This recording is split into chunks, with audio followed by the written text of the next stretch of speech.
देखिए, मैं पहले तो आप सब लोग का शुक्रिया जो लोग भी हमारे साथ अभी जुड़ रहे हैं।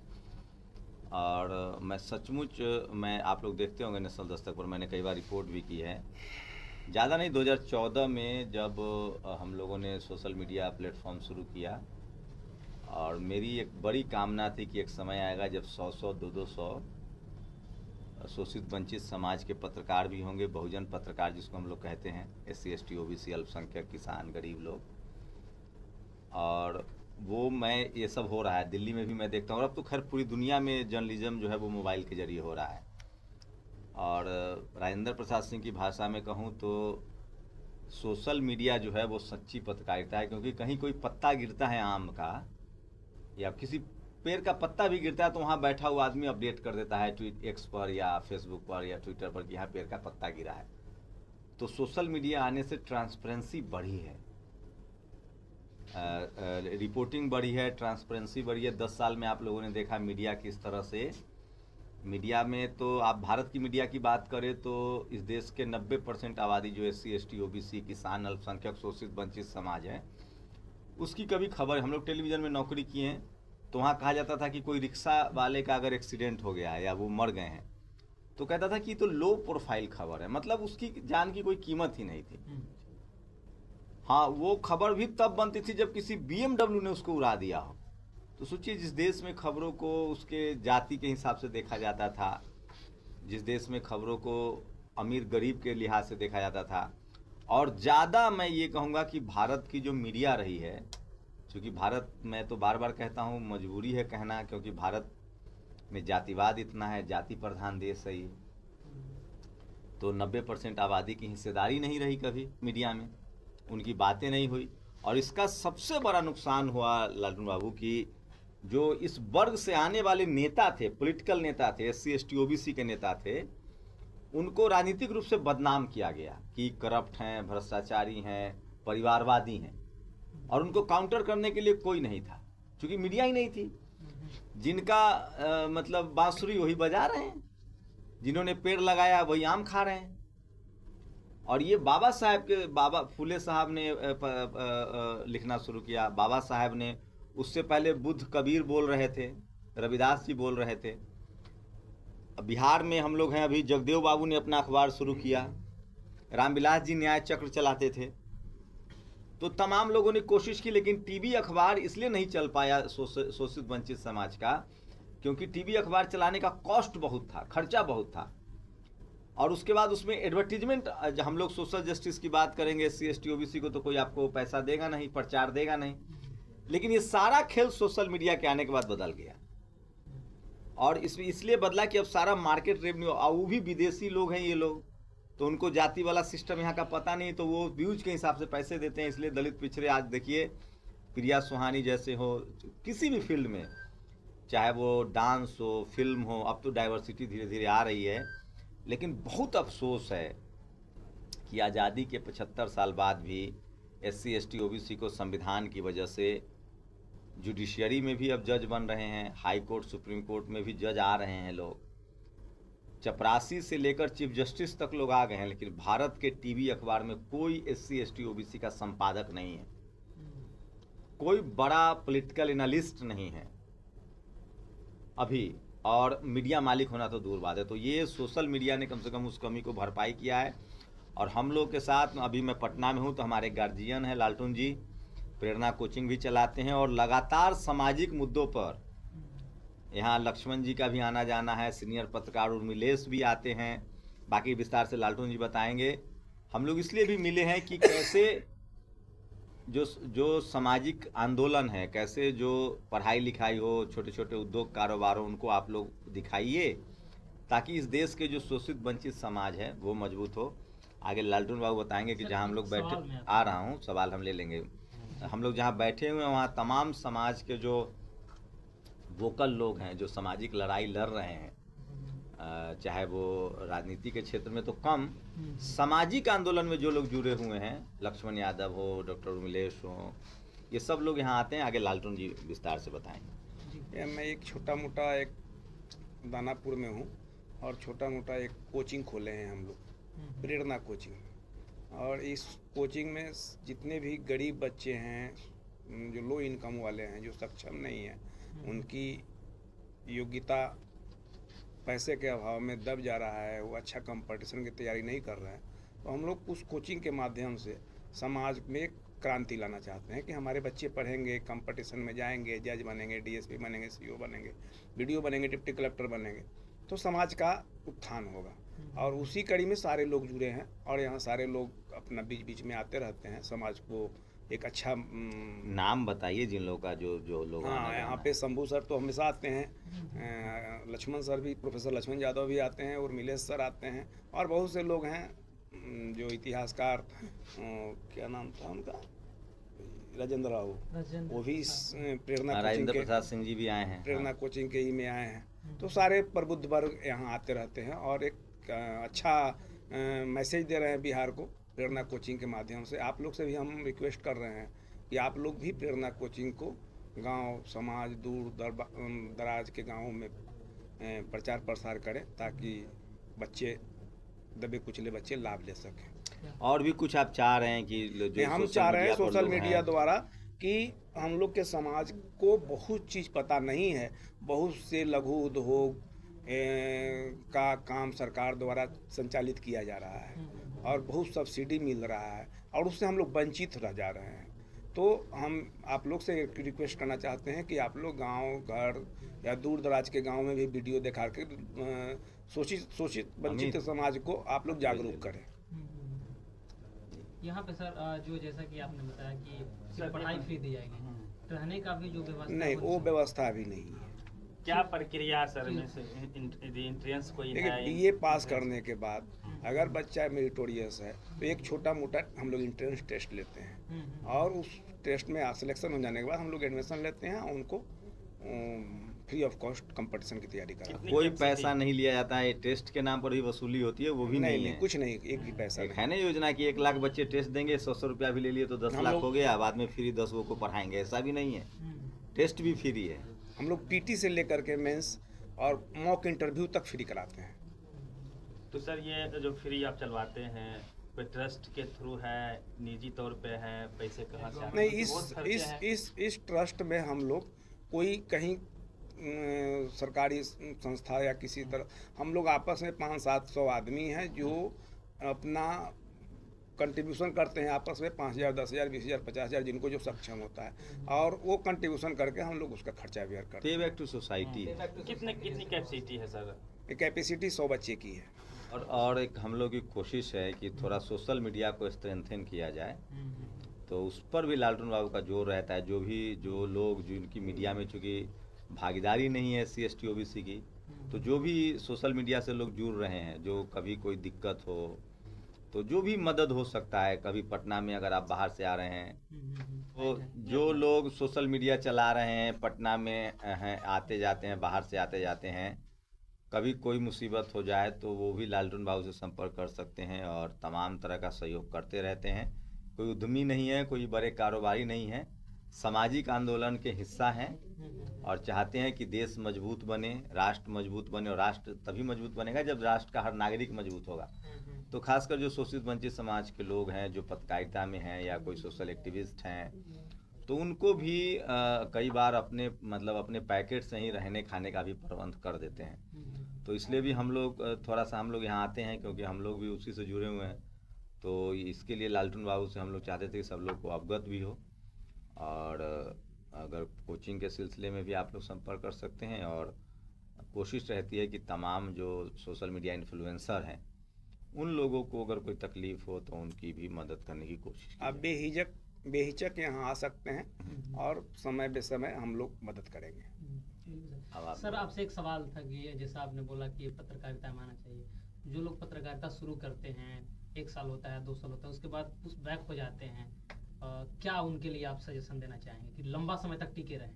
देखिए, तथागत बुद्ध ने एक बात कही है कि कई ऐसे लोग होते हैं जो एक खुरपी कुदाल समझते हैं ना, उससे गड्ढा खोदे और पानी निकल गया। कई लोग ऐसे लकी होते होंगे, लेकिन बुद्ध ने कहा है कि अगर आप सतत एक जगह खुदाई करेंगे, चाहे वो पथरीला हो या बालू हो, तो वहाँ पानी निकलेगा ही, एक दिन निकलेगा। तो हम लोग को कम्युनिकेशन के क्षेत्र में आना चाहिए। और आजकल आर्टिफिशियल इंटेलिजेंस, हम लोग मोबाइल के दौर में पैदा हुए हैं। जो क्रमिक विकास है, मानव विकास, जब आप पढ़ेंगे तो आप कल्पना कीजिए, आग ना होता, आग की खोज ना होती, उसके बाद पहिए का खोज ना होता, उसके बाद हवाई जहाज की खोज ना होती, तो कितना दुनिया स्लो रहता। उसी तरह से अब तो आर्टिफिशियल इंटेलिजेंस, सोशल मीडिया का ज़माना है।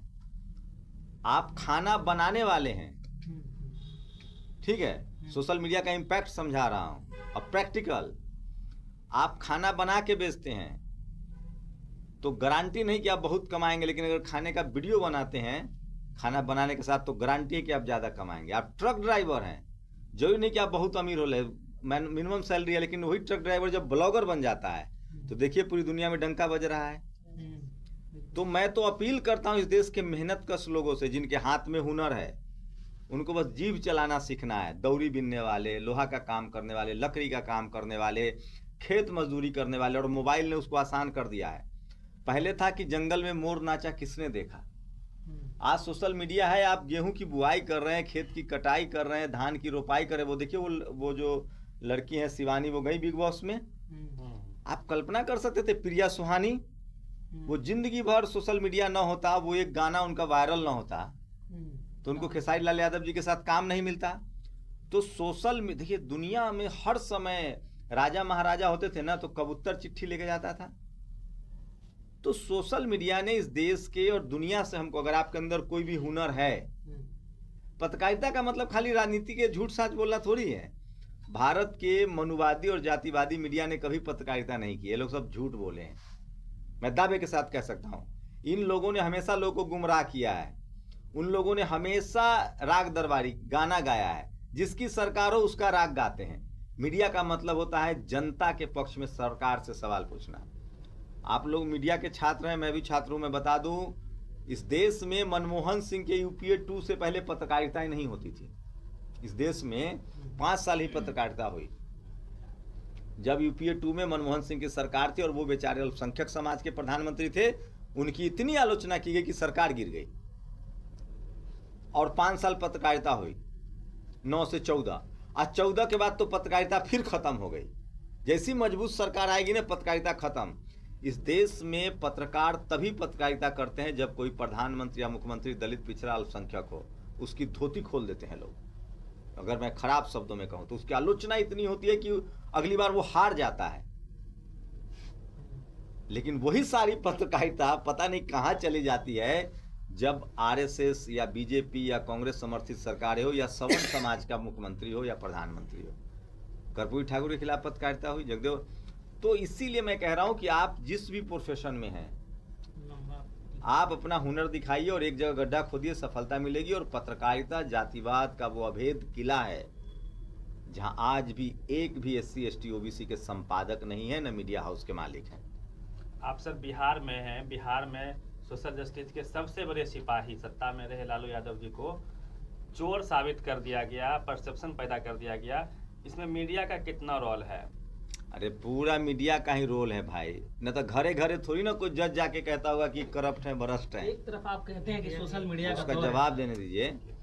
लालू यादव ही नहीं, मायावती जी को लंबे समय तक बदनाम किया गया। पत्थर को जो ऐतिहासिक काम था उसको किस तरह से डिमोरलाइज किया गया। मुलायम सिंह यादव हो, शिबू सोरेन हो, तमाम SC ST OBC के नेताओं को जाति का नेता साबित कर दिया जाता है। आज जनरल कैटेगरी के नेता राष्ट्रीय नेता बन जाते हैं। लेकिन अभी तेजस्वी यादव को टोटी चोर बना दिया गया, अखिलेश जी को। पूरा टीवी अखबार घरों में घुसा हुआ था, टोटी चोर बता रहा था।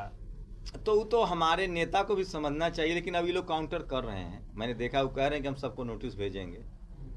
देखिए, मीडिया सबसे ज़्यादा जातिवादी है भारत का।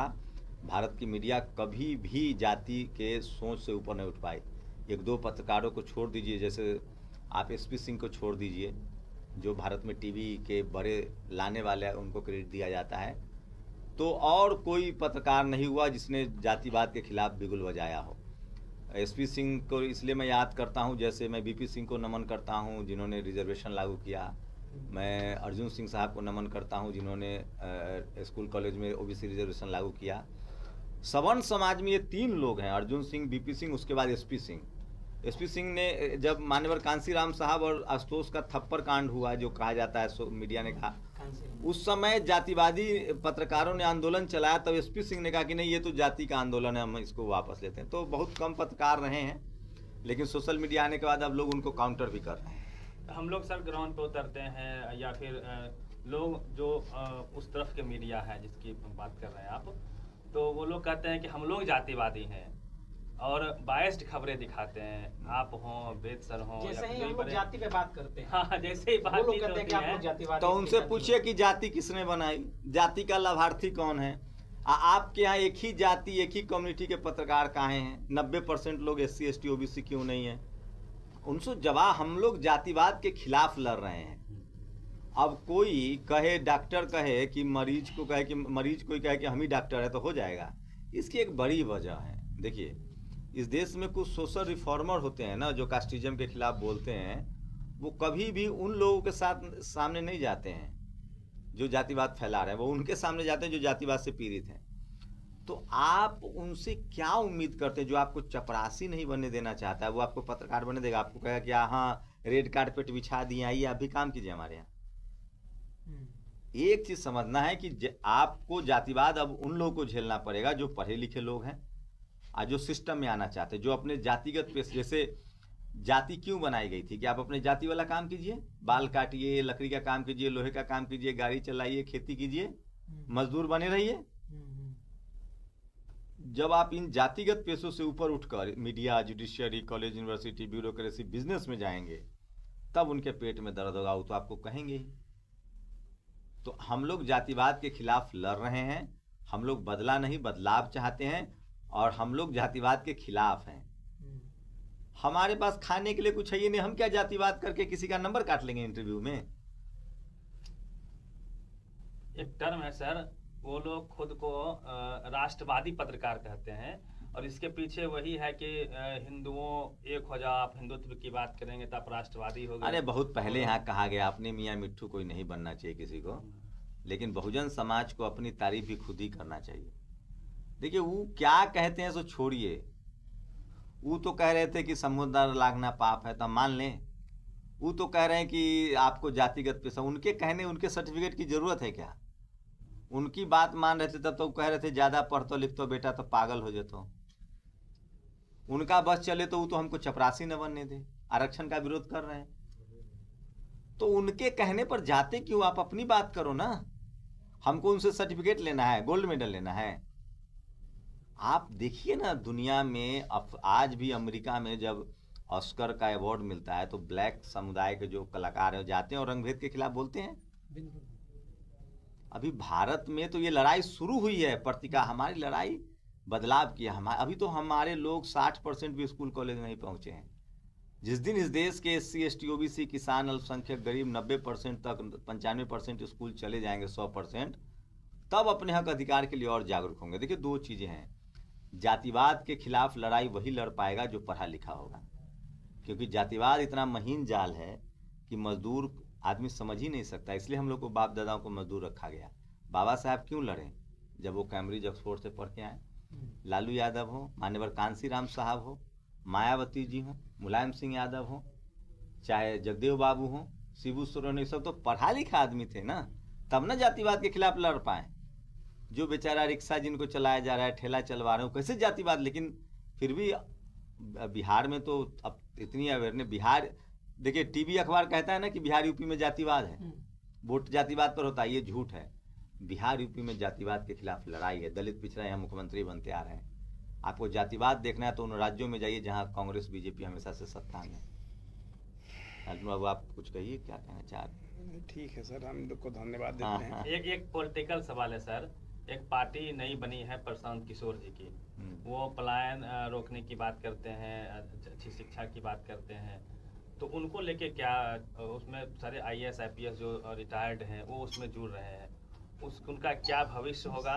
क्योंकि 2-3 सवाल तो हैं कि जातीय जनगणना हुई बिहार में और आरक्षण बढ़ाया गया, उस पर वो कुछ नहीं बोलते। क्या ये महीन ढंग से पॉलिटिकल जातिवाद एक तरह से फिर से किया जा रहा है, लोगों को सब भरमाया जा रहा है? टिपिकल सवाल है कि तेजस्वी यादव के वो डिग्री पर लगातार सवाल करते हैं ये 10वीं फेल है, 10वीं फेल है, जस्ट लाइक प्रोपेगेंडा की तरह वो पेश करते हैं, इस पे क्या कहेंगे? देखिए, पहले तो मैं फेल पास वाली जो बात है ना, तो प्रशांत वो अगर वो इसको मुद्दा बना रहे हैं तो वो अपने फेल हो जाएंगे। राजनीति में जो तेजस्वी यादव के शिक्षा पर सवाल उठाएगा, क्योंकि हम लोग जानते हैं कि लालू जी ने किस तरह से समाज के लिए काम किया है, और इस देश के हर शोषित वंचित समाज के लोग स्कूल को, हमारे पिताजी भी पढ़े लिखे नहीं थे, तो उनको तो देश से बाहर कर देना चाहिए। हम लोग को तो पढ़ने लिखने नहीं दिया गया ना, इसी की तो लड़ाई है। मायावती जी ने कितनी यूनिवर्सिटियां खोली हैं, लालू यादव जो अपने समय में थे तो कितना यूनिवर्सिटी बनवाए। तो ये कहना, और राजनीति में बहुत ऐसे लोग हुए हैं तो कह दे कि पढ़ा लिखा आदमी जब नेता नहीं हो सकता तो पढ़ा लिखा आदमी वोट भी ना डाले, ये भी कह सकते हैं वो लोग। कहीं रहते बहुत लोग, बाबा साहब नहीं होते तो कहीं रहते, जो पैसा ही टैक्स देता है वही वोट देगा, जो पढ़ा लिखा है वही वोट देगा। तो ऐसा आदमी जो कहता हो कि भाई पढ़ा लिखा आदमी नेता बनेगा, हो तो कल कह दे कि पढ़ा लिखा आदमी वोट डालेगा, कल बोल दे पढ़ा लिखा आदमी सड़क पर चलेगा, तो भाई 60-70% SC ST OBC को देश से बाहर जाना पड़ेगा। एक बात। दूसरी सवाल, सबको राजनीतिक पार्टी चलाने का हक है, सबको कुछ चलाना चाहिए, उसमें कौन सी आपत्ति की बात है। बाकी सब राजनीतिक सवाल है, नेताओं से पूछिए। नहीं सर, एक्चुअल में पिछले 35 साल में चूंकि बिहार में बैकवर्ड कास्ट की सरकार रही है, कम्युनिटी की सरकार रही है, तो वो टारगेट तो उनके नेता या खुद भी सिर्फ 35 साल को कर रहे हैं। कहते हैं उससे पहले स्वर्णिम काल था। क्या स्वर्णिम काल था? अभी बिहार से आते हैं, सब कुछ समझते हैं। नहीं, ऐसा नहीं कहूँगा। देखिए, उनके पॉलिटिकल डाइवर्सिटी, प्रशांत किशोर को अपनी पार्टी में ही खोज के तो उस दिन कह रहे थे कि SC समाज के IFS को कहते नमूना लाए हैं। तो अब आप चिंता मत कीजिए, समाज इतना जागरूक हो गया कि बगैर SC ST OBC की राजनीति नहीं कर सकता कोई भी आदमी, कोई भी पार्टी हो। मैं मोदी जी नहीं कर पा रहे, चुन चुन के SC ST OBC को मुख्यमंत्री बनाना पड़ रहा है। OBC समाज के सबसे बड़े पत्रकार को उनको एडवाइजर बनाना पड़ रहा है, मीडिया एडवाइजर बनाना पड़ रहा है, अपना भाषण उन्हीं का लिखा पड़ रहे हैं।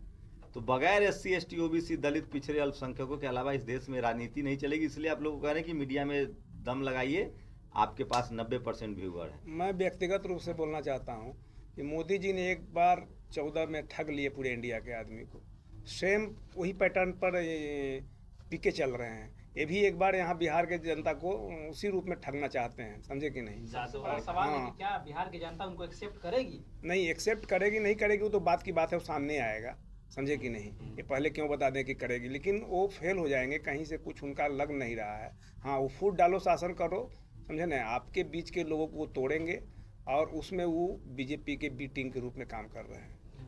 एक सर सबसे बड़ा सवाल है सर शंभू सर, अभी बहराइच में दंगा हुआ, पूरे देश में जब से बीजेपी आई है या फिर ऐसे अभी का जो इरा है उसमें हिंदुओं एक हो जाओ, क्या इस देश के पूरे नागरिक एक हो जाओ, इस तरह की भाषा नहीं होती? नहीं, मैं आपसे सहमत नहीं हूँ कि दंगा, कांग्रेस के राज में इससे ज्यादा दंगा होता था। आप देखिए, आंकड़ा उठाइए। नहीं, ये तो टर्म यूज किया जाता है ना कि सुन तो लीजिए सर, हिंदुओं एक हो जाओ सर, पूरा देश का लोग क्यों नहीं, मैं फैक्ट पर बात करता हूँ, मैं एक पत्रकार हूँ। तो दंगे हिंदू मुस्लिम के तो कांग्रेस के राज में बहुत हुए। अगर यूपी की बात करें तो मायावती की सरकार में दंगे नहीं होते थे। देखिए, दंगा जो है, जो हिंदू मुस्लिम का दंगा है, उससे दलित, बैकवर्ड, पिछड़े आदिवासियों का कोई लेना देना नहीं है। इनको अपने बच्चों को सीखना चाहिए बीजेपी के नेताओं से, अजय आलोक जी से सीखना चाहिए जिनके बच्चे विदेश पढ़ रहे हैं, माधवराज सिंधिया से सीखना चाहिए, ज्योतिरादित्य सिंधिया से सीखना चाहिए, हमारे शिवराज सिंह चौहान से सीखना चाहिए जिनके बच्चे विदेश पढ़े हैं। तो तमाम नेताओं से सीखना चाहिए जो अपने बच्चे को, जिनको इतना चिंता है हिंदुओं की, तो अपने बच्चों को आगे मोर्चे पर भेजें। मैं दलित, पिछड़े, आदिवासी, किसान, अल्पसंख्यकों से कहूँगा कि किसी भी तरह के जातीय हिंसा और धार्मिक हिंसा में न फंसे। देश तभी मजबूत होगा जब अपना बच्चा का भविष्य अच्छा होगा, देश मजबूत होगा। अब धर्म भी तभी बचेगा जब आप मजबूत होंगे। गरीब आदमी कहाँ पूजा पाठ कर पाए? तो बाबा साहब का संविधान बचेगा तो धर्म, बाबा साहब का संविधान सबको धर्म की आज़ादी देता है, कोई धर्म खतरे में नहीं है। बस शर्त इतनी है कि आपका देश सुरक्षित रहे, आपका परिवार सुरक्षित रहे। और जो लोग कहते हैं हिंदू एकजुट हो, उनको पहले हिंदू समाज में जो वर्गीकरण है जाति के नाम पर, जमीनों का बंटवारा करें, नौकरियों का बंटवारा करें, अपने हिंदू भाई को सम्मान तो दें। ये जो दंगा हो रहा है सर, इसके पीछे रीजन क्या हो सकता है? वोट पोलराइज करने का। अब इतना समझदार तो आप लोग भी हैं, देश की जनता है, सब जानती है। अभी गिरिराज सिंह स्वाभिमान हिंदू स्वाभिमान यात्रा निकाल रहे हैं, क्या लगता है किस तरह की यात्राएं सही है गलत है? किसान भी कहते हैं सर कि शस्त्र के साथ साथ अब अस्त्र भी इस उठाना तरह का पड़ेगा। मोनोपोली चल रहा है, चूंकि आप पूरा देश घूमते हैं, इस तरह का पोलराइजेशन देखा जा रहा है, क्या ये देश के लिए खतरनाक है? धर्म की राजनीति से संविधान का भी संविधान को खतरा है। धर्म की राजनीति से SC ST OBC को सबसे ज़्यादा खतरा है। उनके जाति जनगणना का मुद्दा, रिजर्वेशन का मुद्दा, पढ़ाई लिखाई, स्कूल अस्पताल, दवाई का मुद्दा दब जाएगा। तो मैं कम से कम इस देश की बहुसंख्यक आबादी से अपील करूंगा कि आप रोजी रोटी, पढ़ाई लिखाई, स्कूल अस्पताल, दवाई के राजनीतिक मुद्दे पर वोट कीजिए। धर्म के मुद्दे पर वो लोग वोट करें जिनको धर्म से फायदा या नुकसान है। धर्म संविधान में सबको अधिकार है, हम चाहें जिस धर्म को माने हम मान सकते हैं, कोई रोकने नहीं आएगा। Thank you sir, thank you.